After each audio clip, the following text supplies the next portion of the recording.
Okay, thank you very much, Chairman, for your kind introduction. And here I would like to thank Professor Chen for the invitation to give me this opportunity to share our recent work.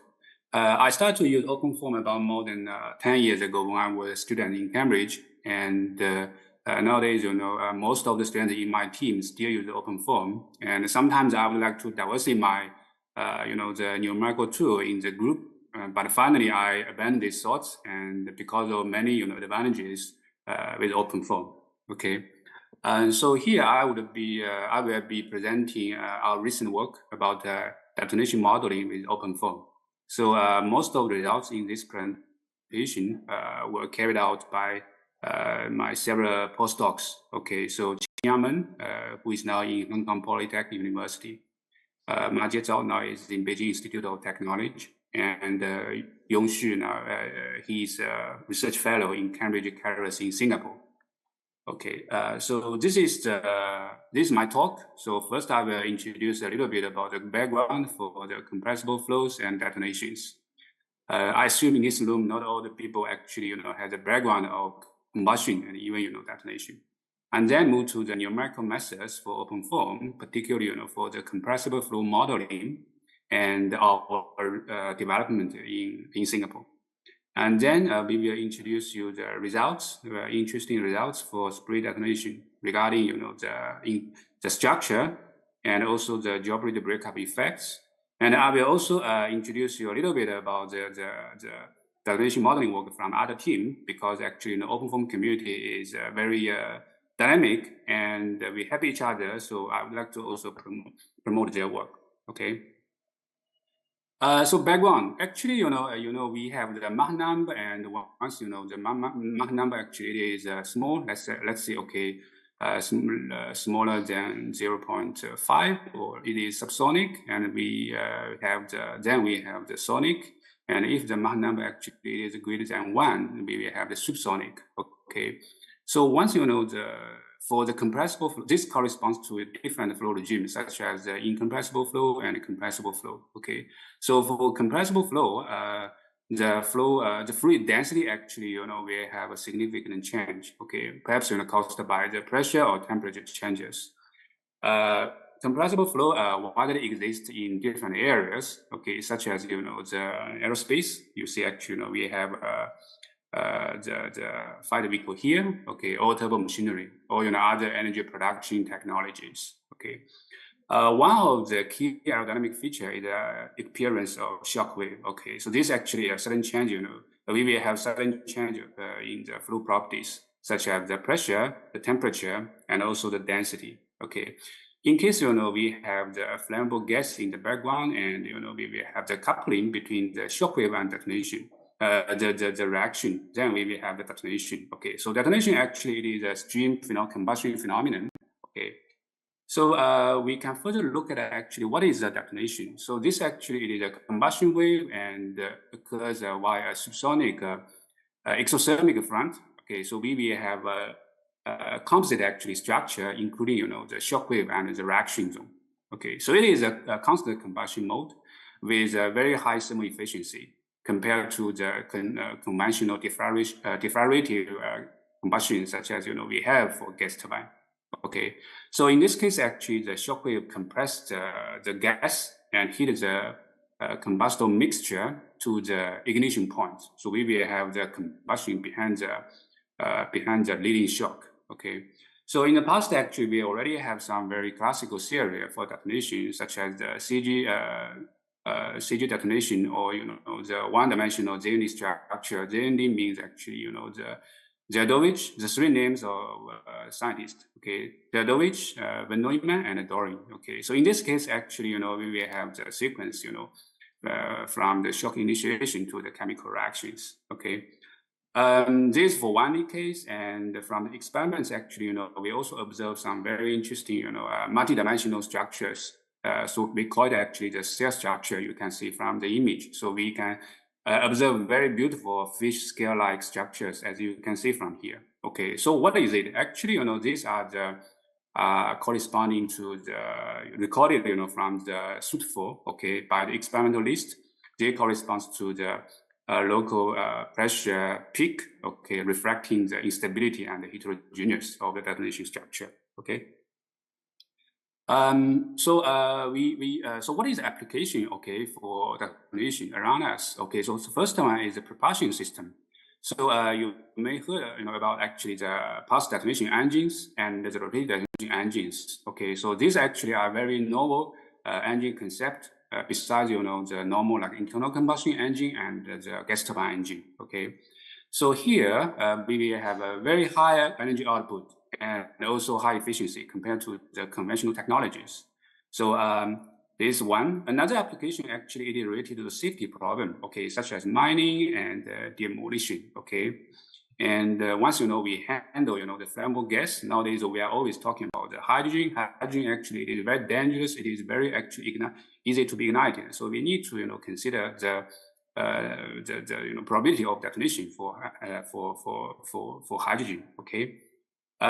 So because this actually, this applications, we need to improve, the measurement tools and computation models to better understand actually the physics and also, the chemistry behind the detonation phenomenon. So as I mentioned just now, the detonation structure actually includes, the leading shock front and also the chemical reaction zone. Okay, so for detonation, we can burn solid fuel, okay, such as coal particles. Okay, we can also burn gaseous fuel like hydrogen, methane, and others. And we can even, consider the liquid fuel like kerosene. Okay, liquid fuel actually it is more advantageous, for us to consider, in the practical propulsion system. Okay, if we would like to use detonation engine like for airplane, for rocket, and so on. So once we use the liquid fuel, we have some advantages, such as the fuel energy is high and it is easy, to transport and storage. The structure will become much more complicated. Okay, so here I show you a schematic for detonation.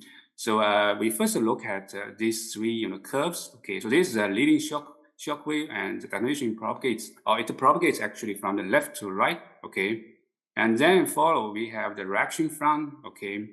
Some gas actually it is burning there, okay, releasing the heat and support, the propagation of the shock front. And we have the sonic line here, okay. And once we consider the liquid fuel, liquid fuel actually, we first need to optimize it, okay. So we will have the droplets in this area, okay. So once the shock front actually propagates, so this we will have the droplet, breakup, okay. We will have the interactions between the droplet and the shock wave. And once the droplet actually vaporize, we will have the vapor in the fuel. Okay, so this fuel vapor will support the reaction front here. Okay, so they are coupled to each other. So simply I use these three. Let's say okay, the circles here. Okay, so fuel spray and shock front and reaction front, they interact with each other. So this actually it is a very hard problem in combustion. Okay, so using OpenFOAM, actually, we develop a very good platform I will introduce later. Okay. So the challenge actually, for modeling detonation, I list some here. The first one is the resolution problem. We need to resolve the shock front. We also need to resolve, the chemistry, the reaction front. So very small resolution actually is needed. This one. And we also need to capture the shock wave with relatively low numerical dissipation. Okay, we also need to consider chemical kinetics. Okay, some people use one-step chemistry, but they may miss some very interesting chemistry behind the the detonation condition. Okay, we also have the multi-scale nature for this very extreme combustion phenomenon. Okay, so once we have the multi-scale problem, how to connect the phenomenon at different scales, actually it is a big challenge. Okay, and the pressure and temperature is very high. Okay, compared to the conventional combustion mode. So if the standard model, okay, is still applicable for such extreme problem, actually we need to look into this. Sometimes maybe we need to consider the real gas effect. For the phenomenon itself, actually, we will have the instabilities. Okay, so this will lead to actually some non-uniformities and also very complicated wave structure.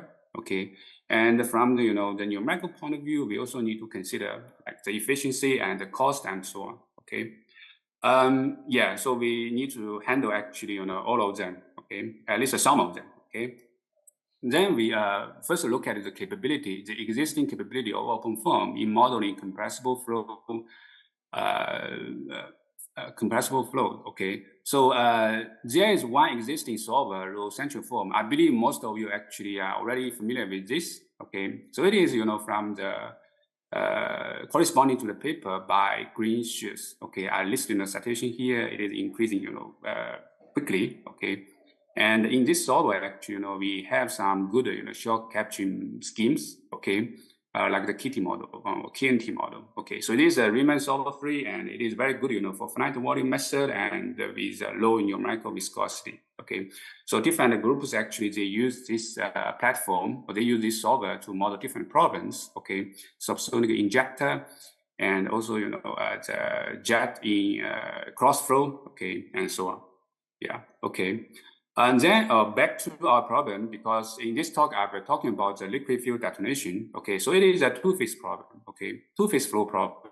Okay, so in this case we will have the continuous phase, and we will also the dispersed phase. Okay, the continuous phase of course is gas. Okay, flammable gas. Okay, and the dispersed phase is a droplet or particle. So if we talk about the liquid fuel, it is droplet.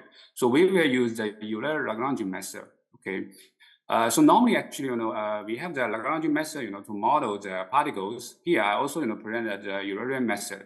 Sometimes it is called a two-fluid method.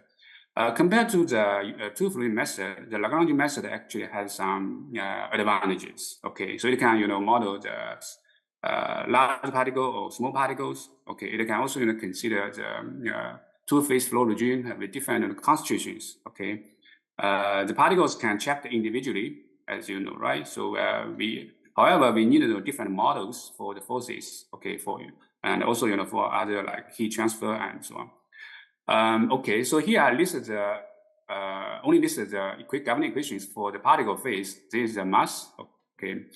This is the momentum, and this is the energy. Okay, so we solve the particle velocities and particle temperature for each one, okay, and then the effect of this dispersed phase will be reflected, in this source terms, okay.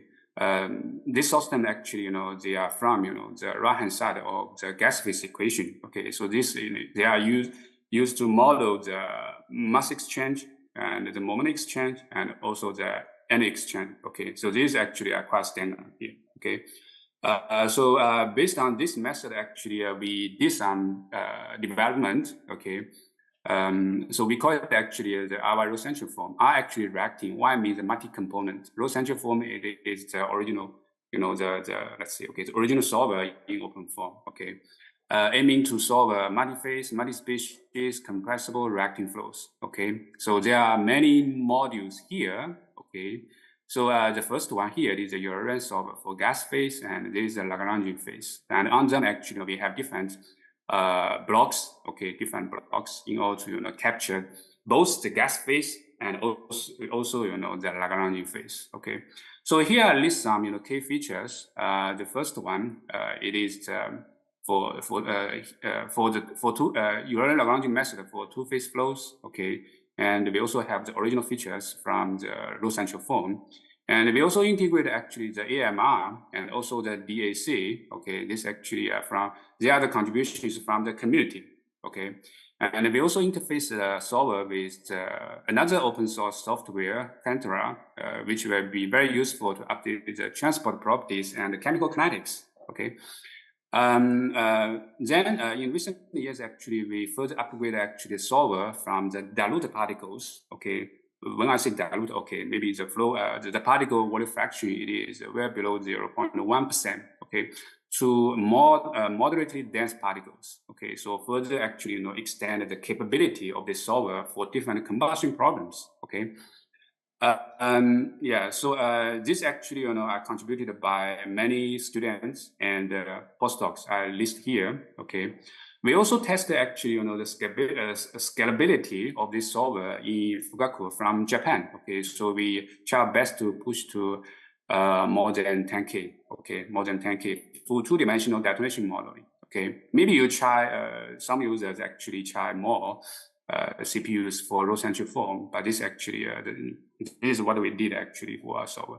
So we performed the detailed validations based on the benchmarking detonation problems, and the accuracy and the robustness of this solver actually can be achieved. Okay. This is a schematic of the numerical method. So we have the gas phase. Okay. So in the gas phase, actually, we solve, the density equation, we solve the momentum equation, we also, solve the energy equation and also the species equations. And this is the particle phase. Okay, we leverage actually the existing, OpenFOAM Lagrangian library here. Okay, then they have some interactions at each time step. Okay, so this actually the Lagrangian solver and the Lagrangian library. Okay, so we can see, from the bottom to the top. Initially, we have the particle phase, and then we have the kinematic and the thermal and the reactive and the spray. Okay, so for the calculating actually the source terms, actually they are all down at the cloud level. Okay, so similarly we have a kinematic cloud, thermal cloud, reactive cloud, and a spray cloud. Okay, actually this how the Lagrangian library works. Okay, for our problem. Okay. Okay, so in the following, I will be presenting two, let's say, papers, okay, from our own group. Okay, so the first one, it is the structure of liquid normal haptens pre-detonation. Okay, so this is a schematic, and this is a two-dimensional. Okay, so in detonation community, we call it actually cellular detonation modeling. Okay, so 4 million cells, and the cell size actually it is 100 by 100 micrometer. Okay, and so the field actually is a normal heptane. So in the background, initially we already have some pre-vaporization, and the gas equivalence ratio is 0.6. Okay, and then we also have some few droplets sprays. Okay, the droplet actually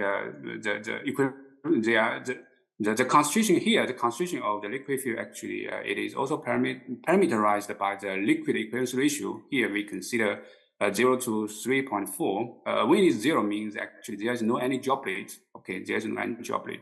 So the droplet diameter size is 2.5 to 10 micrometer. So this corresponds to actually where optimize the sprays. Okay, this actually is preferred, for detonation application. Okay.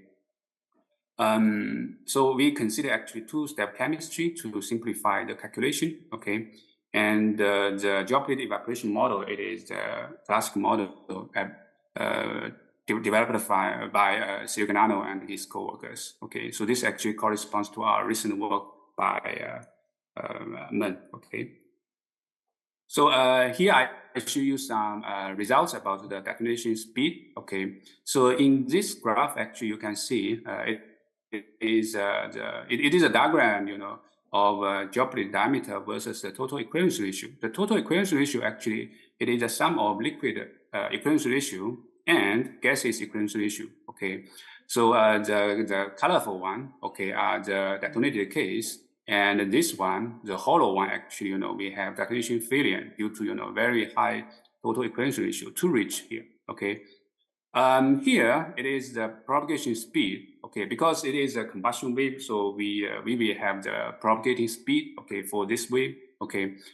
So we can see actually, the propagation speed has some non-monotonic, dependence on the total equivalence ratio, okay. First increase because actually, the fuel availability, okay, increases approaching, unity equivalence ratio. And then if we have more equivalence ratio, okay, actually, the propagation speed is decreased, indicating actually the detonation it is not very stable, or the detonation is weak. Okay, so this tendency actually observed for all the diameters we consider here. Okay, here Qin, the research fellow, actually summarized the data. Okay, from the many literatures, as you can see from here.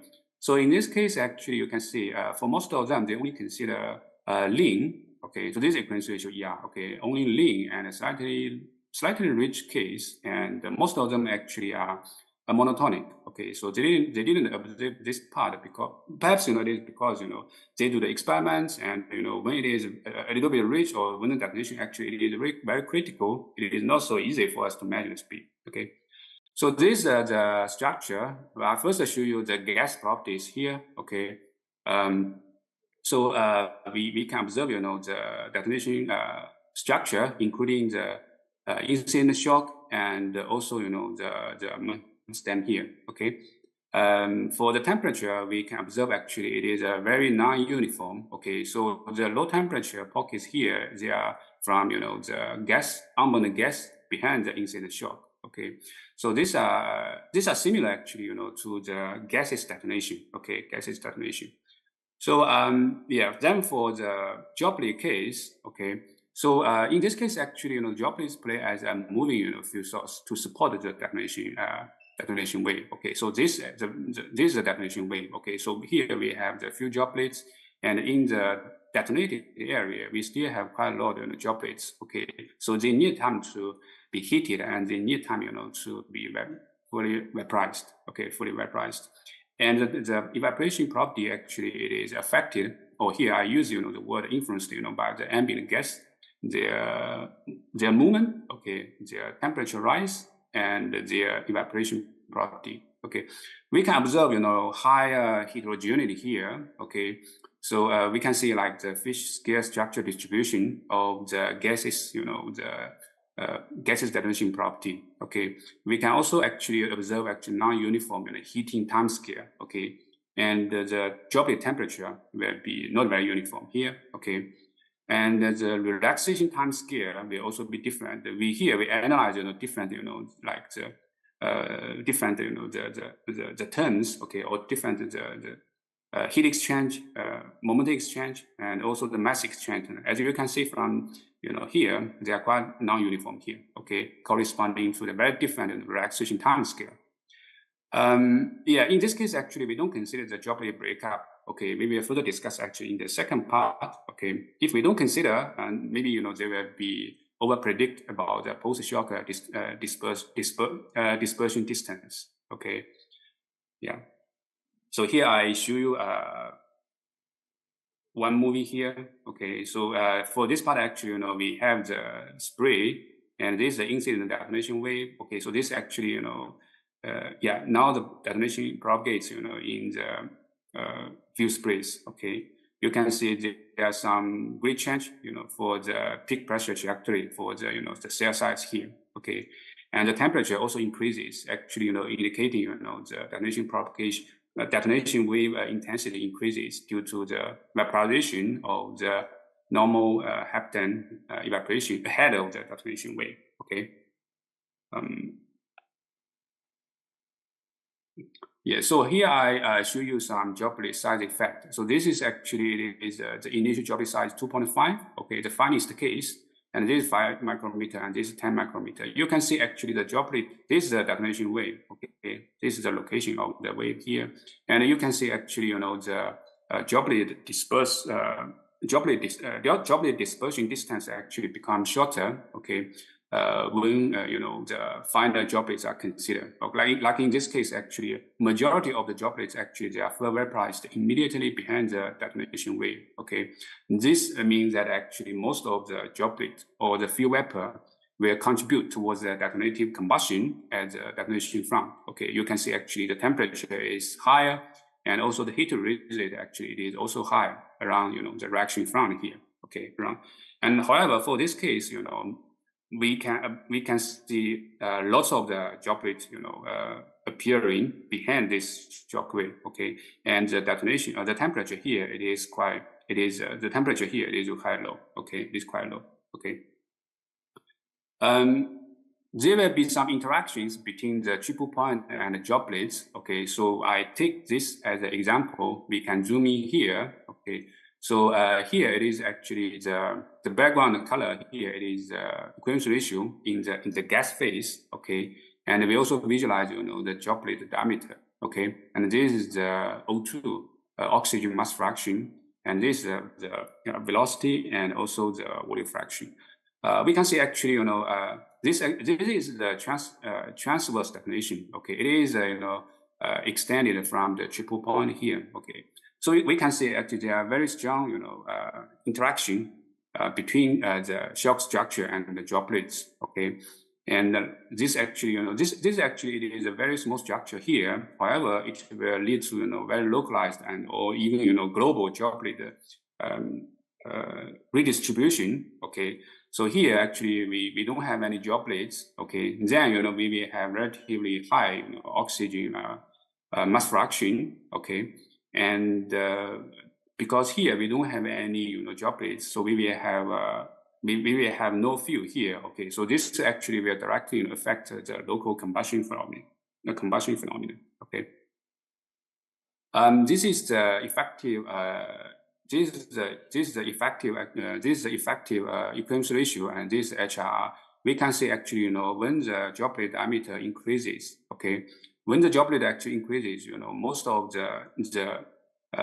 actually the fuel will be deflagrated actually, in the will be combusted actually in a deflagration way. Okay, so the corresponding actually to relatively low heat release rate. Okay, so in this case actually we have more scatters. Okay, we have more scatters corresponding to the higher heat release rate here. Okay, this can also be clearly reflected as a detonated fuel fraction here. Okay. And here I further show you some pneumatic soot force. Okay, so here we consider different equivalence ratios, and from very lean case, okay, the liquid equivalence case from 0.4 on 8, until to 2.8. Okay, so the droplet diameter is 10 micrometer, and in the background actually we have the equivalence ratio 0.6. Okay. This actually soot force, they are recorded from the peak pressure trajectory. As you can see from here, when it is lean, actually detonation it is very unstable, and it is propagates. It has the fastest propagation speed corresponding to phi L equals 0.8. When actually phi L it is very high, so we can observe the detonation extinction caused by the very strong heat absorption effect from the droplet evaporation. Okay. So this actually, the regularity of the detonation cells in fuel sprays actually, they are also observed, by some experiments. Like, here they use the ethanol, and here they use the normal dandocane, normal decane. Okay. Here, just now, actually, we didn't consider droplet breakup effect. The following, actually, we will further look at, the droplet breakup model here. So here we consider, we use the pH and element model. Okay, so this is a classic model actually developed a long time ago in OpenFOAM, and it is implemented in OpenFOAM. Okay, so we use this model and to simulate actually the subgrade droplet breakup process. Okay, and look at how this actually affects the detonation. So here we consider the normal decane field. Okay, so it is still two-dimensional configuration. Okay, so in this case actually we use two parameters to differentiate different cases. The first one it is phi L, the liquid equivalence ratio. Another one is DL, is the diameter. So for these three cases, actually, the detonation it is very stable, and we can see the very unique actually wavy shocks, as you can see from figure B and figure C. Okay. However, when we increase the detonation, when we increase the droplet diameter to like 10 micrometer or 30 micrometer, the detonation actually we found become more unstable, and we can observe some like the cell size actually become bigger. Okay, so here we show you some zooming areas for the details. I mean the droplets and also the shock structure at the detonation front. Okay. For these different cases, the droplet distribution are quite different. So here I show the time series of the droplet distribution for the case phi L it is 1, and D0 actually it is 10 micrometer. So we can see actually near the detonation front, okay, and the transverse way, okay, like here, the web number actually it is high, okay. And for some areas, like at the post-detonation dispersion and near the evaporation, completion front, we can also observe, some very localized, high web number, okay, indicating, the high possibility to have the breakup. okay. And we can see actually different the breakup regimes can be observed near the detonation front. Okay, so here we differentiate the regimes based on the web number. Okay, following the pH and element model. Okay, and so we further plot actually the PDF of the droplet size, and this is the size distribution. Okay.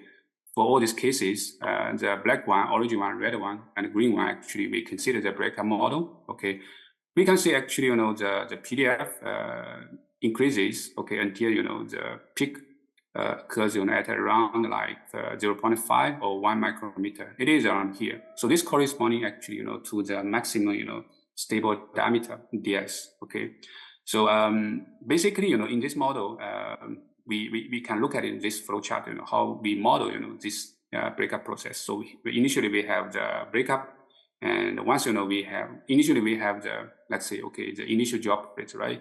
And then once we have the fragmentation, the droplet actually become smaller, okay? And in that case, the droplet number increases, okay? And we may have, several times of the breakup. So the droplet size, droplet diameter will become smaller and smaller. Okay, so once the droplet actually is equals to ds, okay, the maximum stable diameter, okay, so we will have the maximum droplet diameter. So for when the droplet size becomes smaller and smaller, actually the evaporation will become faster and faster. Okay, so this actually, how actually the droplet fragmentation affects the droplet size, okay, variation. We also actually show two curves here, okay. We don't consider the break model, okay. So here we can see actually this case corresponds to the initial droplet size of 5, and this one actually it is 10, okay. What we can see here it is the size distribution actually they become wider, okay. Is spanning the full spectrum, okay, from very small droplet to high droplet. We can even, have some droplets higher than the original one due to the, the initial expansion, okay, because of the density variation, okay. So this actually indicated, the important, importance, of the breakup modeling, okay, on the droplet dynamics, okay. Here I show you some very unique phenomenon we observed actually from the cell size distribution, okay. Like for this case, we have the small droplets, okay, so we have some very faint traces indicate actually the droplet, the detonation front actually is has lots of transverse wave, okay. So then when we increase the liquid equivalence ratio to 1 to 0.1, the detonation become more stable, okay. So here we have 5 traces, okay. For the last case, we have a lot of droplets. Actually, the detonation propagation becomes very unsteady. So we have many local explosions like here, okay. So for this local explosion, actually, in order to understand this, so we zoom in some area, okay, in corresponding to this point. So here I show you, the droplet size. Here I show you the contours of the heat release rate, okay, and overlay, the background of the gradient of the pressure, okay, and we also here visualize, the droplet size, okay, droplet diameter d, okay, and this actually the effective equivalence ratio, okay. So initially, actually, we have relatively low heat release rate, okay. So some, fine droplets actually, can be fragmented, by the shock front, okay. Because the droplets become smaller, so their evaporation actually is accelerated. So they are quickly evaporated, okay. Once it is quickly evaporated, actually the local equivalence ratio becomes, more favorable to have the combustion, okay, to be detonated, okay. So this will further lead to the local hotspot, okay, to lead to the local hotspot. Once we have the local hotspot, we will have the additional shock wave, and we will sometimes, if we will have the additional, detonation wave, okay. So once we have the, the VV, okay, this kind of, VV shock extending from very localized hotspot, okay. So they will actually, interact with the surrounding shocks, okay. So they interact actually, attention on the shock front, okay. Then this actually will redistribute, the local droplet, okay? And the droplet actually, the distribution will become a uniform, okay? Will become uniform. And this one actually, this actually is the reason, why, we observe the fine traces, okay, on the numeric suitable I showed you just now, okay, So basically, there are a series of the reasons they are they are connected with each other, okay, for this, phenomenon. We further zoom in the area to look at actually, the gas property related, contours. Okay, so this is effective equivalence ratio and heat release rate, and this actually is the momentum. So basically, this one and this one corresponds to what I explained just now. To enhance the combustion due to the increased or more favorable effective equivalence ratio. Okay, equivalence ratio. Because of time limitation, I will not try to expand here again. Okay. The last part I will go through very quickly. Okay, this actually are the selective work from other groups. Okay, and I did a survey from Scopus actually for OpenFOAM. Okay. Based on my to the best of my knowledge, actually, Professor Jenny Feng actually, perhaps she is the first one using OpenFOAM to simulate the detonation. Okay, and then after that, actually, there are different groups using this solver, okay, to model different problems. Okay, so the first case here actually they call it a low central form. It is developed by some researchers from Argentina, okay, in 2017. They consider data chemistry and they leverage the existing scheme, KMP scheme, okay, in OpenFOAM. So they issue us very good, results about the shock propagation results and also the detonation cell size, okay. And this one, it is from the company, US company, Synthetic. Okay, so we invite them, to do the webinar in OpenFOAM combustion webinar. This is a blast form. Okay, I think some of you already use this one. Okay, it is a quite comprehensive, flow solver package. Okay, in order, aiming to handling the general compressible flow problems. Okay.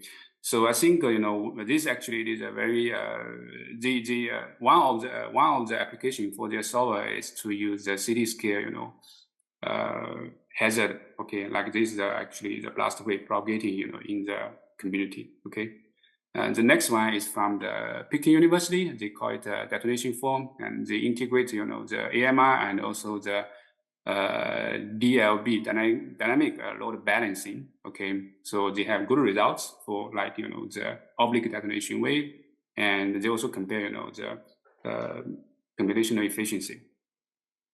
This one is from also from China, Tsinghua. Okay, so in this solver, they integrated the OpenFOAM and the Cantor. I think the uniqueness of their work, it is the consideration of the real gas model. Okay, so they consider the RK model and also the NA model here. Okay, the last one it is from the Michigan. Okay, so in this work they combine the CPU and the GPU. Okay, in order to solve the high-speed combustion problem. Okay, such as the scramjet or rotating detonation engine, as you can see from here. Okay. And they handled the different challenges in this paper, okay, like the data access pattern and the thread divergence and thread safety, okay. They also propose very specific algorithms, okay, in order to achieve good GPU-based efficiency, okay. I think this actually is a very good starting point for our community to look into the potential, great potential of OpenFOAM with a GPU for combustion problem. Okay. Okay. This is all my talk, and OpenFOAM already provides us a robust and accurate algorithm for modeling compressible flow, and they are already being widely used for different problems. Okay, such as scramjet and so on. Okay, and compressible reactive flow solvers are implemented. Okay, by us and also by different teams, considering different detailed chemistry. and the Lagrangian solver is interfaced with the Euler solver, okay, to handle the two-phase problems, okay, in order to solve the liquid field detonation problems. Detonation is one of the challenging problem in combustion science, and has the great potential to dominate in the next generation propulsion system. Okay, OpenFOAM can capture the many physics nature of this phenomenon. Okay, our results show, the liquid fuel droplets have significant effects on detonation wave structure and detonation speed, and also unsteady combustion phenomenon. Okay, which can accurately predict by detailed OF simulations. Okay, so yeah, so this is all my talk, and at the end of my talk, I would like to promote our conference and welcome you to join the conference, the 15th Asia Pacific Conference on Combustion, which will be held in Singapore on 18 to 22 May. Okay, so the theme of this conference will be to build a zero carbon and sustainable future. Okay, in this conference, okay, maybe a first try to accept an outstanding aspect paper to be published in Proceedings of Combustion Institute. So we are looking forward to hosting you in Aspect 2025 and the beautiful Garden City. Okay, thank you very much. Thank you very much, Professor Zheng, for the very nice and detailed presentation of a very challenging field. Thank you. Maybe this one. So we have time for a few questions from the audience. So we have already went there.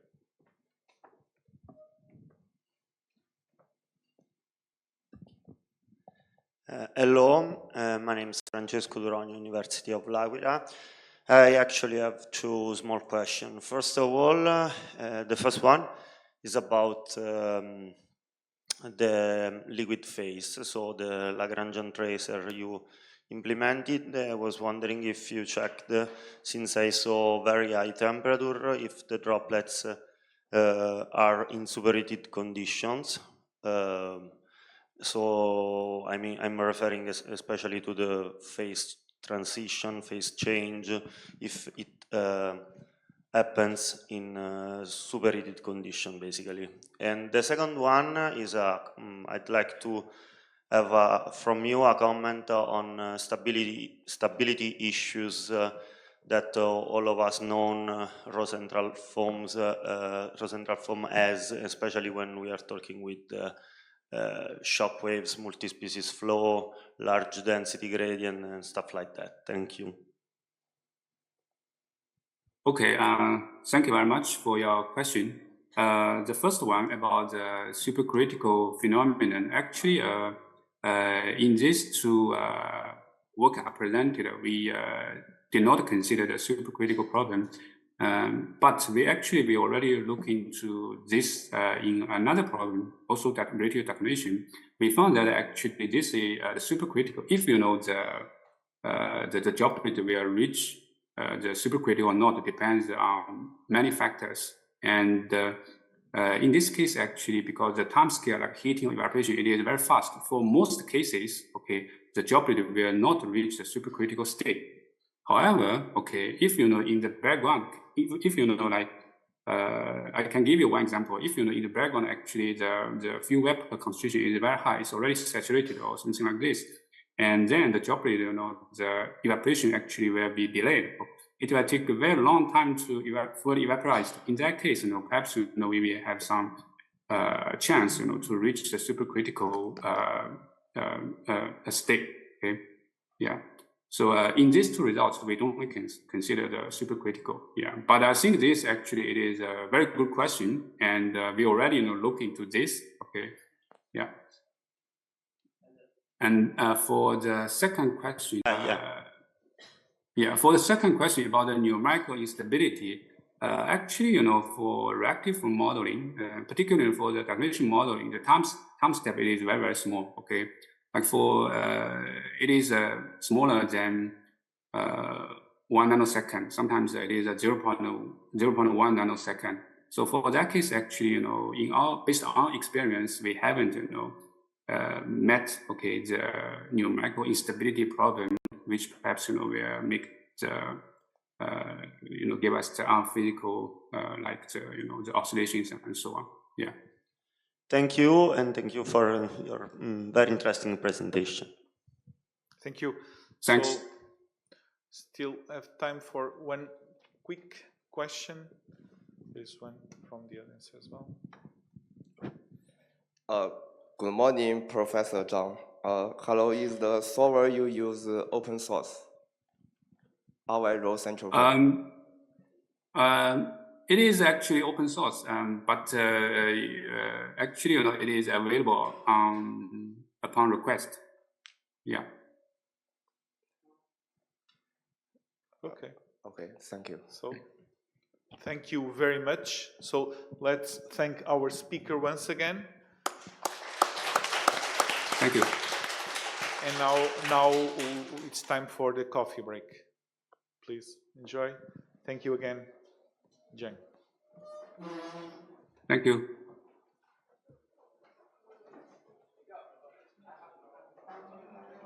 Sorry, don't leave the room. There are a few announcements to be made. Sorry, just a few things to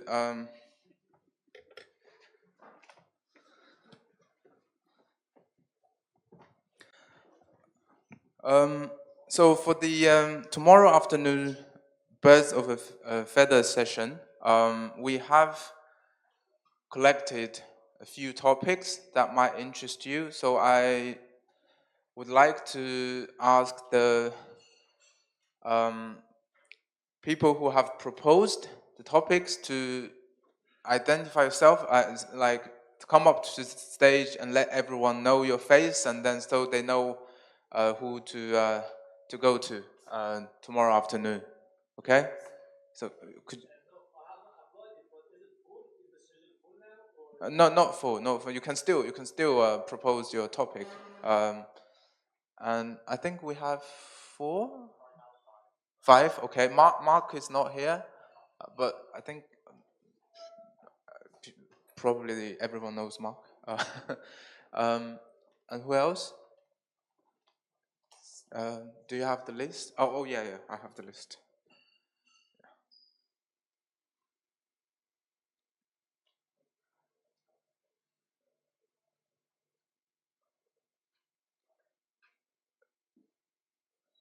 We have Dong Haoxiang. Are you here? No? So this is on turbulence modeling, OpenFOAM tapes and tricks, and programming with OpenFOAM. So turbulence modeling topic. Okay, not here. Dong Haoxiang, no? Okay. And Zhang Xuan, multi-phase flows.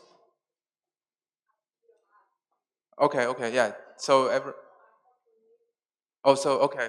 So no more. Okay, that's fine. And machine learning, turbulence modeling, turbomachinery. I think this is, you can probably merge those two. Ziqi. Yeah. Okay. Could you stand up and everyone know you? So machine learning and turbulence modeling, turbomachinery, and Mark Osman. So his topic is scalability, HPC optimization, MPI, ARM optimizations. So Mark from Huawei. Okay, so this is specifically for Huawei hardware and software ecosystem. If you're interested, you can go to his table. And well, I think Miguel has one for the journal, and yeah. Hello everyone, thanks for the opportunity. During actually a few days of the workshop so far, I have talked to people here. Most of you, of course, are from China, and I thought that the Chinese OpenFOAM community has the potential of being more engaged with, I would call it, the rest of the community.